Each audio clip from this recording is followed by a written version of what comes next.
Hello, मैं हूँ अमीषा पटेल और ये वीडियो में मैं आपको बताना चाहूँगी कि कोई भी कंपटीशन कैसे जीत सकते हैं। Number one is be relax. आप एक्साइटेड हो जाते हैं और होना भी चाहिए, बट आप इतने ज़्यादा एक्साइटेड ना हो जाए कि उसका जो मेन पर्पस है, टारगेट है, आप उसे ही भूल जाए। तो आपको सबसे पहले चिल करना है, सबसे पहले आपको रिलैक्स होना है। That's number one. उसके बाद जो नंबर टू है वो है सिक इन्फॉर्मेशन। अब कोई भी टाइप की कंपटीशन हो, चाहे वो डांस हो या म्यूज़िक हो या जनरल नॉलेज हो या स्पोर्ट्स हो, कोई भी कंपटीशन में अगर आप पार्टिसिपेट कर रहे हो तो आपको उसके लिए ज़रूरी इन्फॉर्मेशन कलेक्ट करना बहुत ज़रूरी है। जैसे कि वो कंपटीशन कहाँ होने वाला है, नंबर वन। नंबर टू, आप देखिए कि ऑडियंस कौन है। नंबर थ्री, आप जजेस देखिए कि कौन आने वाले हैं, अगर आप पता कर सके तो। Number four is competitors. आपके कॉम्पिटिटर्स कौन रहेंगे और उनका क्या कैलिबर रहेगा। अगर आपको कहीं से ये इन्फॉर्मेशन मिलती है दैट इज़ ऑल्सो गुड। इसके बाद आप जो है number five is rules and regulations. आप कोई भी कंपटीशन में पार्टिसिपेट कर रहे हैं तो उसके क्या रूल्स हैं वो आपको समझना बहुत ज़रूरी है। ऐसा हो सकता है कि आपकी सारी तैयारियों के बाद आपको कुछ रूल्स समझ में आए कि ये ऐसा नहीं हो और ऐसा करो।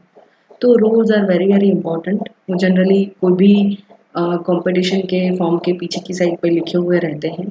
ऑनलाइन फॉर्म हो या चाहे आप मैन्युअली उसको भरें, उसके पीछे generally rules and regulation declare किए हुए रहते हैं। आप उसे ध्यान से पढ़िए, बहुत ज़रूरी है। और उसके बाद आप मीडिया का यूज़ कर सकते हैं। मीडिया मतलब जो भी कंपटीशन में आप पार्टिसिपेट कर रहे हैं उसके रिलेटेड इन्फॉर्मेशन आप इकट्ठा कर सकते हैं। चाहे वो फेसबुक हो, ट्विटर हो, या आप वीडियोस देख सकते हैं यूट्यूब पे, या तो आप ब्लॉग्स का उपयोग कर सकते हैं। जो भी फील्ड में आप जो भी करना चाह रहे हैं, मतलब डांस है या म्यूज़िक है या उसके एक्सपर्ट्स भी रहते हैं, उनके भी अपने वीडियोस रहते हैं आजकल, या उनकी गाइडलाइंस रहती है या उनके शोज़ रहते हैं, आप उसे भी देख सकते हैं। तो ये सारी इन्फॉर्मेशन आपको पहले कलेक्ट करनी है कि क्या कंपटीशन है, किस तरह से परफॉर्म किया जाना चाहिए, कौन से लोग आएंगे, उनका कैलिबर क्या हो सकता है। आपको इसको एस्टिमेट करना पड़ेगा पहले। आपको अपने माइंड में ये क्लियर करना होगा कि कंपटीशन किस चीज़ की है, कैसे तरीके से होने वाली है और उसे कैसे करना चाहिए। अगर ये आपके माइंड में क्लियर हो जाता है तो आपका 50% काम यहीं पे हो जाता है। इसके बाद मैं आपको ये भी बताना चाहूँगी कि ये जो आप पूरी इन्फॉर्मेशन कलेक्ट कर रहे हैं उसमें इतना ज़्यादा समय ना वेस्ट करें कि आपकी मूड जो कंपटीशन की तैयारी है उसे ही आप छोड़ दें। तो ये एक बहुत इम्पोर्टेंट पॉइंट है। इसके बाद जो मैं आपको बताना चाहूँगी is number three is know your strength and weaknesses मतलब कि वो कंपटीशन के लिए आप कितना प्रिपेयर हो, आप में क्या ऐसी चीज़ें हैं जो आपकी बोल सकते हैं कि स्पेशलिटी है, या आप जिसमें बहुत अच्छे हो और उस कंपटीशन के लिए आप में कुछ खास है, तो वो आपको पता होना चाहिए जो जो आपका हाईलाइट बन सकता है उस कंपटीशन के लिए। तो इसके अलावा आपकी वीकनेसेस भी आपको पता होनी चाहिए कि मुझ में क्या नहीं है। जैसे कि मान लो कि डांस है, तो अब डांस में आप फ्लेक्सिबल हो और आप मतलब आपका स्टैमिना भी अच्छा है, बट आपके एक्सप्रेशंस अच्छे नहीं आते, तो वो आपका वीक पॉइंट हो जाएगा। आपने मतलब ये सब आपको हाईलाइट करना है अपने माइंड में कि ये सारी चीज़ें हैं जिन पे मुझे ध्यान देना होगा। इसके अलावा नंबर फोर इज़ प्लानिंग।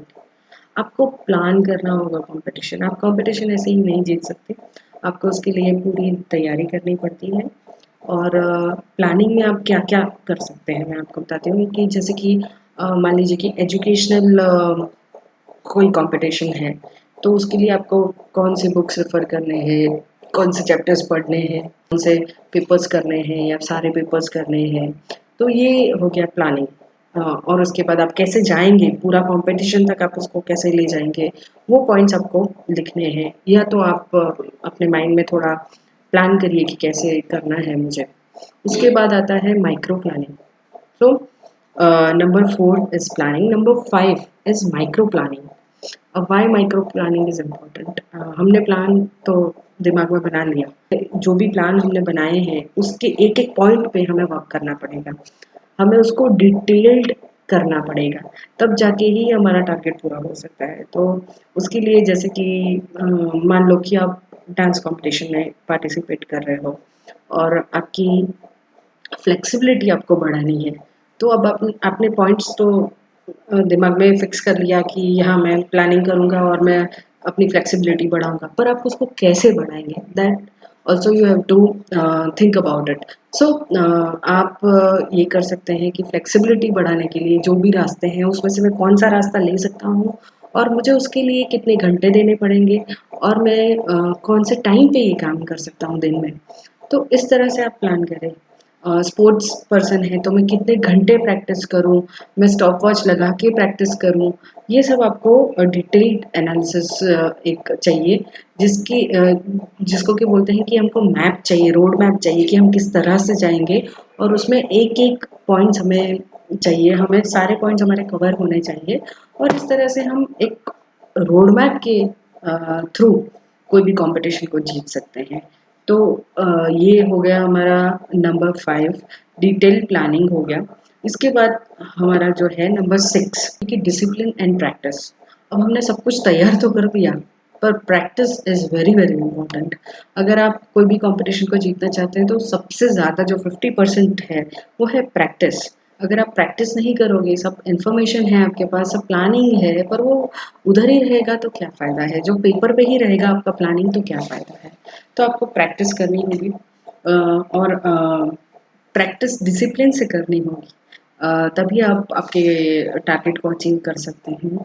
और इसके बाद का जो लास्ट पॉइंट है 7 is positive thinking, positive thinking and confidence.